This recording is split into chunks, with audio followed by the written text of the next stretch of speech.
j'espère que vous allez bien. Daniel Deschênes pour une autre capsule, intégration des technologies au secondaire. Je poursuis ma série qui est très courte, mais qui sera peut-être un peu plus longue, sur les rescapés de la pandémie. Donc, ces applications, ces extensions qui vous ont permis de surpasser, de vous dépasser, mais aussi de surmonter, pardon, je dis bien, des obstacles qui ont été créés par le mode d'enseignement hybride ou à distance. Et OUCLAP a permis de faire tout cela, entre autres, en dynamisant les périodes entre les élèves et les enseignants. Il y avait souvent cette statistique qui faisait un petit peu peur. Donc, beaucoup d'enseignants qui vivaient des caméras fermées, donc durant la période, c'était pas très, très stimulant au niveau de la communication et de l'enseignement. Bref, voilà, on parle de OUCLAP.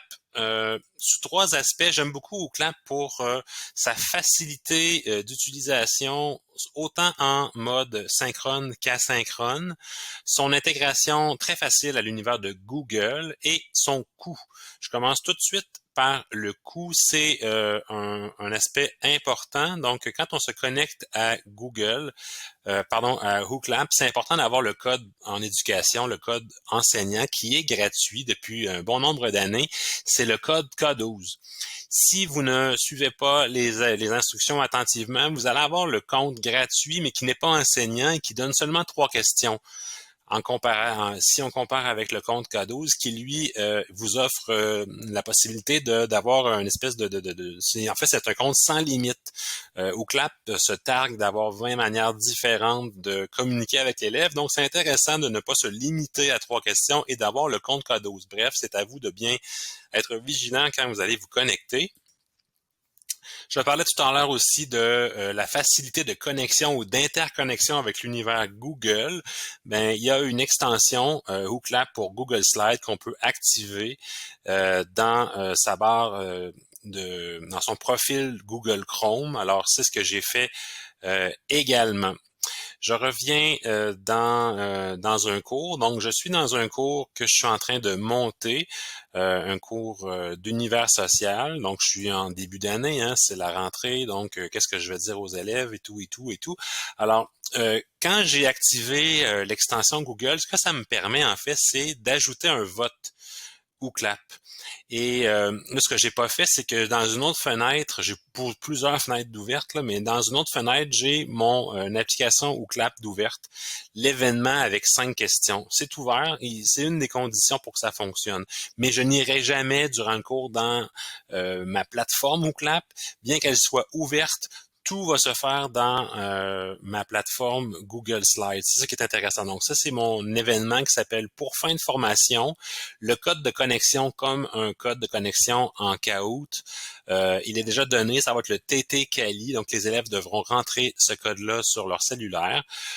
Première question de circonstance, comment je pourrais résumer en un mot le dernier été? C'est une question de type nuage. Il y a presque 20 types de questions différentes qu'on peut insérer dans OUCLAP. Donc, le nuage est l'une des possibilités. Pendant que ça se fait, je vais penser à une autre question parmi mes 5 que je vais insérer. Tout le temps où on voit la petite roue ici qui travaille, c'est le temps d'installation.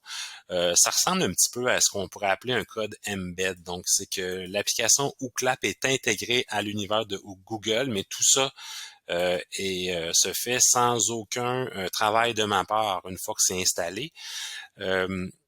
Définissez en un mot le concept de démocratie, ce sera la deuxième question.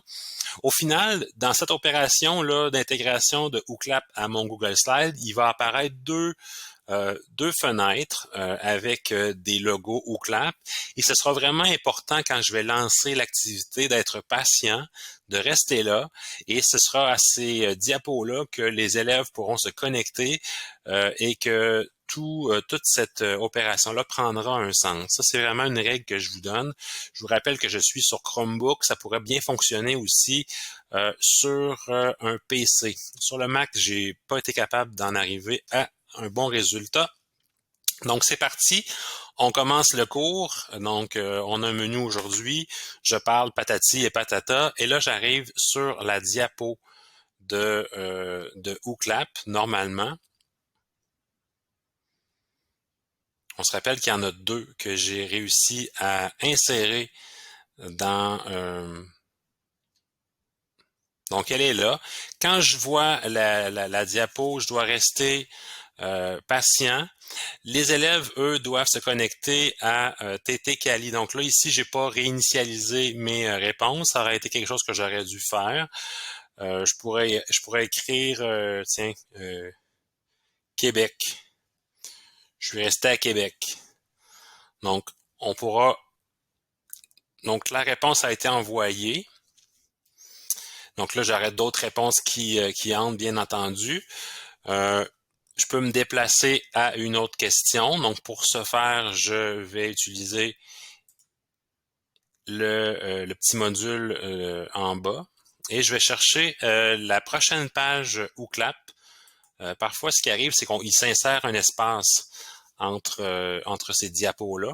Peut-être de laisser cet espace-là pour le fin de l'exercice. Donc, on me demande de définir le concept de démocratie. Voter pour son dirigeant. Donc, ça serait possible de travailler le synchrone en classe avec le cellulaire des élèves ou avec leur ordinateur, leur Chromebook. C'est une manière de le faire. Je peux afficher les résultats de plusieurs manières. Donc, nuage de mots, la liste aussi. Donc, voter deux mots qui reviennent. Alors, quand le cours est terminé, bien, c'est comme d'habitude, on fait escape, hein, puis on sort du local. Donc, notez que je n'ai jamais quitté l'univers Google et j'ai pu bonifier mon cours avec des questions OOCLAP qui avaient été précédemment montées. Je l'avais pas fait dans la vidéo, mais les 5 questions dans ma banque étaient déjà là. Ça, c'est pour la portion synchrone. La portion maintenant asynchrone, c'est dans mon compte. Je reviens toujours à mes événements. Donc, pour fin de formation, quand je clique dessus, donc on va faire arrêter et modifier. Donc, l'événement prend fin. Ce que je pourrais faire, c'est avec la fonction au rythme du participant, j'ai déjà monté un questionnaire à l'aide de ces questions-là. Donc, dans ce questionnaire-là, j'ai pris parmi mes 5 questions dans mon événement global. Puis ici, on voit toutes les possibilités de questions là que ça aurait pu impliquer. Ça va très, très loin. C'est vraiment intéressant les possibilités que ça vous offre. J'en avais pris 3. Donc, je vais sauvegarder. Donc, ce sera les questions en asynchrone, donc au rythme de l'élève. Ce que je vais faire, c'est que je vais publier donc cet exercice-là par un lien. Donc, je vais pouvoir le publier en fait dans Classroom. Comment je pourrais faire ça? Il y a une extension qui s'appelle Ajouter à Classroom. Donc, le petit plus Classroom. Je clique sur l'icône Classroom et là, je vais aller chercher mon Classroom perso. Je l'ai déjà fait pour le bien du montage. Donc, Daniel Élève qui participe, Daniel Élève est ici dans la couleur, on voit qu'il n'y a pas de visage, donc ça c'est Daniel Élève, qui dans le cours Histoire du Québec va pouvoir ouvrir son lien Classroom, son lien qui va l'amener à OOCLAP, et ce lien-là va ressembler à ça ici, et si je rentre TT Kali, ben je pourrais arriver à cette fin-là. Bref, je voulais vous montrer en fait cette possibilité-là et j'espère en fait que ça pourra. Donc, on voit ici le questionnaire asynchrone. Il y a 3 questions. Donc là, je pourrais suivre l'événement. Alors, j'espère que cette capsule plutôt volumineuse sur OOCLAP vous donnera envie de le travailler. Je vous rappelle que ça se travaille bien avec dans l'univers Google Slide avec le Chromebook et avec un PC. Ça travaille bien en synchrone et en asynchrone. Et n'oubliez pas le fameux code K12, donc le compte gratuit pour les enseignants. Je vous souhaite une belle fin de journée puis je vous dis à bientôt.